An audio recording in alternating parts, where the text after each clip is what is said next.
aucun parti ni mouvement politique, y compris d'extrême gauche, et je vais encore pointer le petit facteur factice, instrument de M. Sarkozy, chouchou de Michel Drucker, qui fait faire d'ailleurs son ménage par M. Julien Terzic, que nous avions dimanche face à nous, hein, on en parlera après. Aucun parti d'extrême gauche, et d'ailleurs même d'extrême droite, ne remet en cause cette question fondamentale, c'est que depuis 1974 en France, mais depuis 1912 aux États-Unis, le pouvoir régalien d'un État qui est de battre monnaie et de se prêter à lui-même à taux zéro pour pouvoir faire des investissements productifs, qui est la condition de l'État-providence, d'une politique réellement sociale de partage, personne ne remet en cause cette chose-là qui est le fondement même d'un virage à gauche en politique.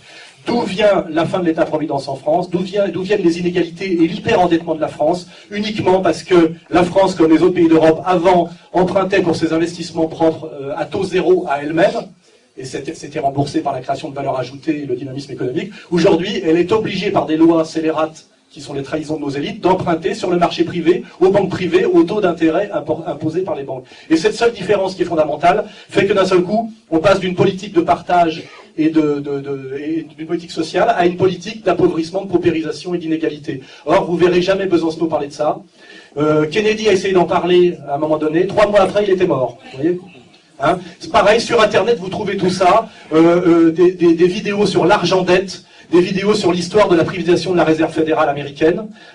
C'est la clé de compréhension de ce que c'est que l'exploitation et la création de la misère, et surtout l'énorme arnaque au monde, qui fait que des gens fabriquent de l'argent qui n'existe pas, vous êtes obligé de leur emprunter, et par contre ce qui existe c'est le taux d'intérêt que vous leur prêtez, qui ça est votre sueur et votre travail, et en fait ça correspond exactement à l'exploitation de l'ancien régime, où des gens disaient Dieu m'a donné la terre, tu as le droit de la travailler pour moi si tu me donnes tant par an, pourquoi je continue à rien foutre. Et ben, on est passé finalement de l'exploitation fiduciaire, foncière, effectivement théologique, à quelque chose qui s'appelle du pouvoir des nobles au pouvoir de la banque. Et c'est exactement la même violence, la même arnaque. Et en fait, c'est la question politique suprême. Effectivement, elle n'est jamais abordée par personne, ni par Bayrou, ni par Besancenot. Et les rares hommes politiques qui ont essayé de s'y attaquer, et c'est un combat mortel qui s'est passé d'abord aux États-Unis avant la Première Guerre mondiale, d'ailleurs sans laquelle la Première Guerre mondiale n'aurait pas duré 4 ans mais 8 mois, ce sont les sujets fondamentaux, c'est cette prise de pouvoir dans le monde occidental par la banque, c'est-à-dire par des gens qui fabriquent